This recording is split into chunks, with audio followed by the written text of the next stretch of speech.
গত বছর রমজানে দুবাইয়ে একটা বুফেতে অংশগ্রহণ করেছিলাম, সেই এক্সপিরিয়েন্সটাই আপনাদের সাথে আজকে শেয়ার করব। খুব সুন্দর করে ডেকোরেশন করে রেখেছিল, যেন ঈদ ঈদ একটা ভাইব চলে আসছে। ঢুকেই দেখলাম প্রত্যেকটা টেবিলে তারা কয়েক পিস খেজুর এবং সুন্দর করে অন্যান্য জিনিসপত্র দিয়ে ডেকোরেশন করে রাখছে, যেটা দেখলে আপনার মনে হবে এখানে বসি এবং কিছুক্ষণ সময় স্পেন্ড করি, কিছু খাওয়া দাওয়া করি, যেটা খুবই ভালো একটা দিক ছিল। বুফে শুরুর দিকে ছিল তাদের যত ভাজা পোড়া আইটেম। দেখেন, বাঙালিরা ভাজা পোড়া আইটেম দেখলেই রোজার ভেতরে একটু খাবে, এটা খুবই স্বাভাবিক। এখানে ল্যাম্প দিয়ে একটা সমোসা ছিল, নর্মাল সমোসা ছিল, আর পাকোড়াও ছিল।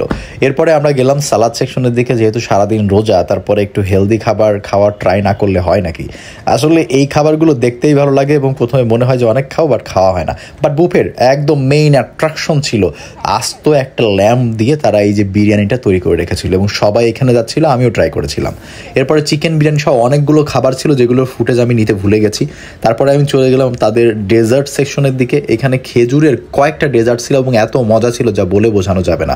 বাকলাভা থেকে শুরু করে অ্যারাবিয়ান এবং অন্যান্য কন্টিনেন্টাল যে ডেজার্টগুলো আছে সব ছিল। খেজুর দিয়ে তারা তো পুরো একটা গাছই তৈরি করে রাখছে।